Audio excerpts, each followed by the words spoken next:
எல்லோருக்கும் இந்த இடம் தெரியும், மக்கள் குணம் தெரியும்.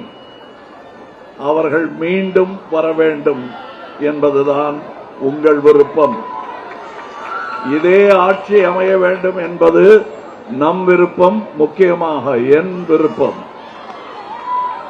இங்கே தனக்கென்று எதிர்பாராமல் வந்திருப்பது நான் மட்டுமல்ல, என் ஒரு குரலுக்காக என்னுடன் தமிழ்நாட்டிற்காக வந்திருக்கும் மக்கள் நீதி மையத்தின் தொண்டர்களுக்கும் என் நன்றி உரித்தாகும்.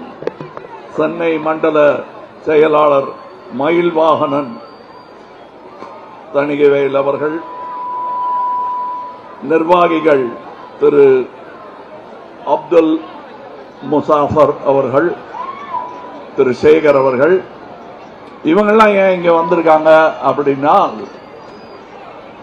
இப்ப நாட்டில் நிலவும் அரசியல் சூழலில் வில்லிவாக்கங்கிறது ஒரு தொகுதி இல்ல, தமிழ்நாட்டின் ஒரு பகுதி.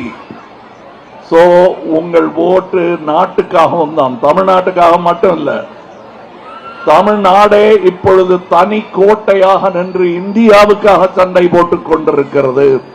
அதில் முன்னணியில் நிற்கும் வீரர் திரு உதயநிதி என்றால் மிகையாகாது.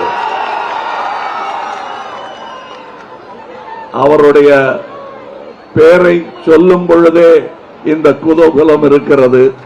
நான் இதற்கு முன்னாடி இதே வீதிகளில் வந்திருக்கிறேன். அன்று பார்த்த வீதிகளை விட சிறப்பாக இருக்கிறது.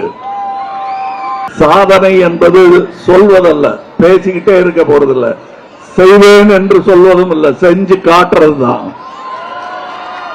அதை செய்து காட்டிய இடத்திற்கு நான் வந்திருக்கிறேன். இனியும் இது சிறப்பாகும் என்ற நம்பிக்கையில் இங்கே வந்திருக்கிறேன். உலக அரங்கில் தமிழ்நாடு, தமிழ்நாட்டுடைய ஸ்போர்ட்ஸ்மேன் எல்லாம் துலங்க ஆரம்பித்திருக்கிறார்கள், தெரிய ஆரம்பித்திருக்கிறார்கள் என்றால் அதற்கு யார் பெயரை சொல்ல வேண்டும் என்பது உங்களுக்கு தெரியும். சொல்லி காட்டுங்க ஒரு வாட்டி.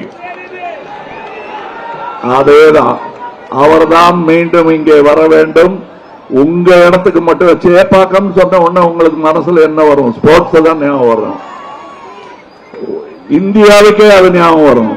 அந்த இடத்தின் வேட்பாளர் அவர். அவரை வெல்ல வைக்க வேண்டியது என்னை வெல்ல வைத்தது போராகும். இது என்ன இப்படி சொல்றீங்கன்னா, தமிழ்நாடு ஜெயித்தால் நாம் எல்லோரும் ஜெயித்தது போல்தான். அதை நினைத்துத்தான் நான் இங்கே வந்திருக்கிறேன். இந்த குணம் என் தொண்டர்கள் எல்லோருக்குமே இருக்கிறது.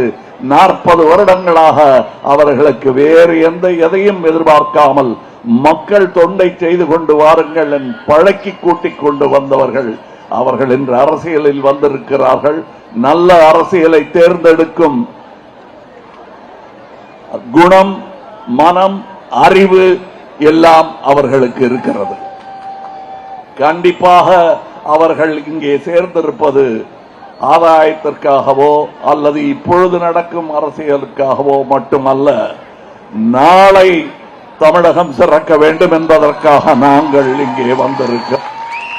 எங்கள் கோஷம் போல் இன்றும் நமதே, நாளையும் நமதே.